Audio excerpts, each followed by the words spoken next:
Henry अकेले ही वो सभी काम आसानी से कर लेता जितना कई नौकर मिलकर भी नहीं कर पाते थे। वहीं जेम्स जब भी उससे बात करता तब हेनरी उसे उसी तरह जवाब देता जैसे कोई इंसान जवाब देता है। इसलिए अब जेम्स अपना फ्री टाइम उसी के साथ बिताने लगता है और उससे कई बातें करता है क्योंकि हेनरी उसे अच्छी तरह समझता था और अब जेम्स को भी वह पसंद आने लगा था। वहीं सोफी को शुरुआत में उससे थोड़ी दिक्कत होती है। उसे लगता है कि एक रोबोट जो इंसानों की तरह दिखता है और घर के सारे काम कर लेता है ये थोड़ी अजीब बात है, लेकिन फिर धीरे धीरे वो उसके काम करने और उसका बड़े प्यार से उससे बात करना देखकर वह उससे काफी इंप्रेस होने लगती है। इसलिए जब भी जेम्स ऑफिस चला जाता है तो सोफी अपना बाकी का समय हेनरी के साथ बिताने लगती है और हेनरी भी उसकी जरूरतों का बहुत अच्छे से ख्याल रखता है क्योंकि उसकी प्रोग्रामिंग ऐसे ही की गई थी कि उसके हर काम से उसका मालिक खुश रहे। अब जेम्स और सोफी की जिंदगी जो पहले कुछ खास अच्छी नहीं चल रही थी वो हेनरी के आने के बाद ठीक हो जाती है और इस तरह उन दोनों के दिन भी अच्छे से गुजरने लगते हैं। फिर एक दिन सुबह हेनरी सोफी और जेम्स के लिए नाश्ता लेकर आता है। तभी सोफी उससे इंसानी प्यार और फीलिंग्स के बारे में पूछती है जिस पर वो इन सब के बारे में उसे बहुत अच्छे से समझाता है, जो सुनकर सोफी उससे काफी इंप्रेस हो जाती है और हेनरी को मन ही मन एक रोबोट की बजाय किसी इंसान की तरह समझने लगती है। लेकिन हेनरी से इस तरह के सवाल पूछने पर जेम्स सोफी को समझाता है कि तुम्हें इस तरह उससे बात नहीं करनी चाहिए जैसे वो कोई इंसान हो, क्योंकि जिस तरह हम उसे ट्रीट करेंगे वो भी उसी तरह हमारे साथ रिएक्ट करेगा। अगर तुम उसे कोई इंसान समझने लगोगी तो वो भी खुद को इंसान ही मानने लगेगा, जिससे हमें आगे जाकर प्रॉब्लम भी हो सकती है। लेकिन सोफी उसकी बातों को नजरअंदाज कर देती है।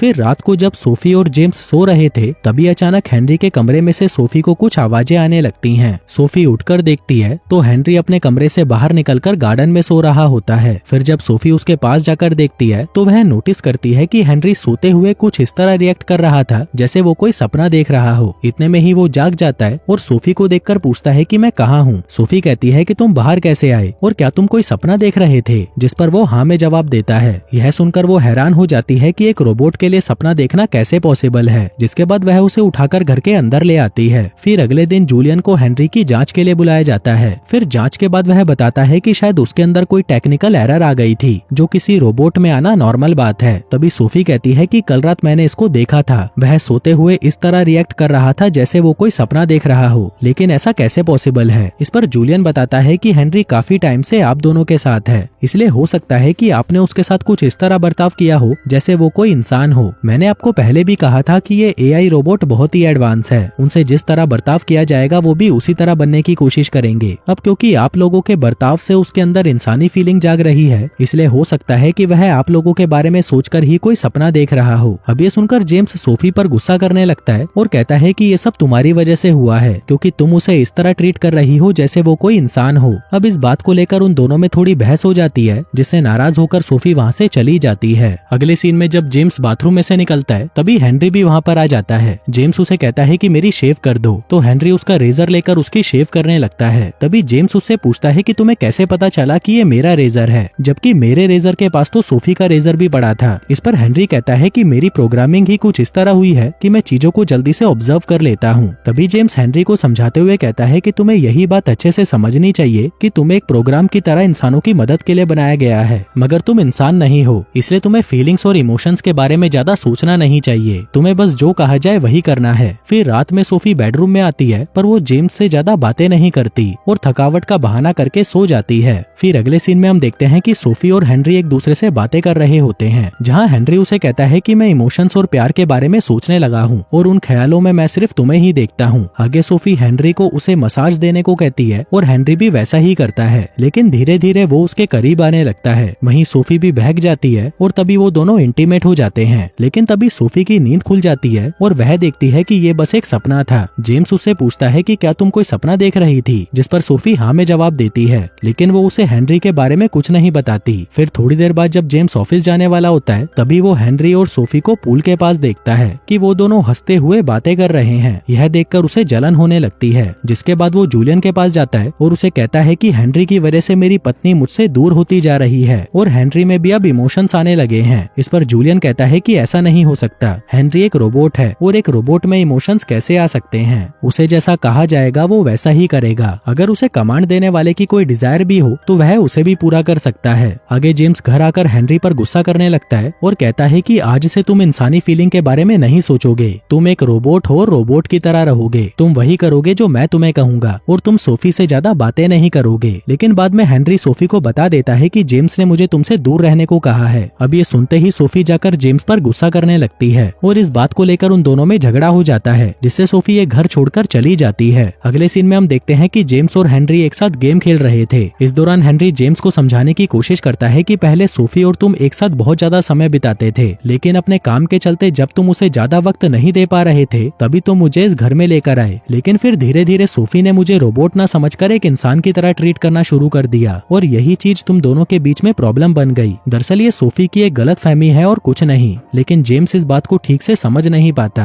फिर अगले सीन में जेम्स बाथरूम में होता है और वह हेनरी को शेव करने के लिए कहता है, लेकिन इस दौरान जेम्स हेनरी के काफी करीब आने लगता है और वो दोनों इंटीमेट हो जाते हैं। पर फिर सुबह होते ही उसे अपनी गलती का एहसास हो जाता है, इसलिए वह ऑफिस जाने से पहले सोफी को फोन करके घर पर वापस आने को कहता है। वहीं सोफी भी उसकी बात मानकर घर पर लौट आती है। आगे जब हेनरी सोफी की मसाज कर रहा था तो वह उसे किस करने लगता है। सोफी को भी यह बहुत अच्छा लगता है, लेकिन फिर जब हेनरी उसे कहता है कि मैं तुमसे प्यार करता हूँ तो सोफी ये सुनकर हैरान हो जाती है और उसे तुरंत वहाँ से जाने को कहती है। फिर शाम को जब जेम्स घर पर वापस आता है तो सोफी उसे बता देती है कि हेनरी ने मुझे किस किया था और ये भी कहा कि मैं तुमसे प्यार करता हूँ। अब ये सुनकर जेम्स गुस्से में हेनरी के पास जाता है और उससे पूछता है कि तुमने ऐसा क्यों किया। हेनरी कहता है कि मैंने सब कुछ सोच समझकर ही किया है। अब जेम्स गुस्से में आकर उसे थप्पड़ मार देता है और फिर उसका सिस्टम भी ऑफ कर देता है। इसके बाद वो जूलियन को कॉल करके कहता है कि तुम अपने रोबोट को वापस ले जाओ। लेकिन फिर अगली सुबह हेनरी आकर सोफी से कहता है कि वो यहाँ से नहीं जाना चाहता। वो उससे माफी मांगते हुए कहता है कि शायद मैंने सिचुएशन को समझने में गलती कर दी। वो सोफी से कहता है कि तुम जेम्स से इस बारे में बात करो, जिसके साथ ही वो उसे ये भी बता देता है कि जब तुम घर पर नहीं थी तब जेम्स मेरे साथ इंटीमेट भी हुआ था। अब ये सुनते ही सोफी तुरंत ऑफिस जाती है और जेम्स से इस बारे में बात करती है। अब काफी देर तक बात करने के बाद उन दोनों को ही अपनी गलती का एहसास होता है कि वो दोनों ही हेनरी की तरफ अट्रैक्ट हो चुके थे और उनका ऐसा करना सही नहीं था। जिसके बाद वो अपनी गलती को सुधारते हुए हेनरी को वापस भेजकर अपनी लाइफ को पहले की तरह नॉर्मली जीने का फैसला करते हैं। लेकिन जब वह घर आते हैं तो देखते हैं कि हेनरी वहाँ पर नहीं होता और तभी वह उनको घर के बाहर खड़ा हुआ दिखाई देता है। यह देखकर उन दोनों को काफी अजीब लगता है कि ये अकेला यहाँ पर क्यों खड़ा है। वो उसके पास जाकर पूछते हैं कि तुम यहाँ क्या कर रहे हो और जूलियन कहाँ पर है, वो तो तुम्हें यहाँ से ले जाने वाला था। इस पर हेनरी उन्हें बताता है कि जूलियन उसे लेने तो आया था, लेकिन अब वो यहाँ से कहीं दूर जा चुका है क्योंकि मैंने उसकी सच्चाई जान ली है। वो सोफी और जेम्स को बताता है कि जूलियन एक झूठा और बेरहम इंसान है। दरअसल जूलियन हमेशा से एक ऐसा रोबोट बनाना चाहता था जो इंसानों से बेहतर हो, लेकिन बार बार नाकामयाब होने के बाद उसने अपना शैतानी दिमाग चलाया और इंसानों को पकड़कर उन पर एक्सपेरिमेंट्स करना शुरू कर दिया और फिर उनके ब्रेन वॉश करके उन्हें ऐसा बना दिया जैसे कि वो कोई रोबोट हो। और हेनरी भी उन्हीं इंसानों में से एक है। फिर एक दिन हेनरी जब सोफी के टच में आया तो उसके अंदर की इंसानी भावनाएं फिर से जागने लगी क्योंकि वो असल में तो एक इंसान ही था। अब ये सब जानने के बाद जेम्स और सोफी को जूलियन पर बहुत गुस्सा आता है और वो जाकर पुलिस को सब कुछ बता देते हैं, जिसके बाद पुलिस जूलियन की कंपनी को बंद कर देती है। आगे वो उसे पकड़ने के लिए सोफी और जेम्स को लेकर वहाँ पहुँच जाते हैं जहाँ पर वो छुपा हुआ था, पर तभी जूलियन पुलिस पर हमला करके उन्हें मार देता है। इसके बाद वो सोफी और जेम्स को भी मारने वाला होता है, पर तभी हेनरी आकर जूलियन पर हमला कर देता है और उसे मार मार कर खत्म कर देता है। जिसके बाद हेनरी खुद को भी चाकू मार लेता है। फिर मरने से पहले वो सोफी और जेम्स से माफी मांगता है कि उसने उनकी जिंदगी में आकर उन्हें परेशान कर दिया, जिसके बाद उसकी मौत हो जाती है। वहीं उसे इस तरह मरते हुए देखकर सोफी और जेम्स बहुत रोते हैं और उन्हें पछतावा होता है कि हेनरी की सारी भावनाएं और जज्बात असली थे जिसे उससे छीन लिया गया था। फिर कहानी के अंत में कुछ साल बाद का सीन दिखाया जाता है जहाँ पर सोफी और जेम्स का एक बेटा होता है और उन्होंने उसका नाम हेनरी रखा था।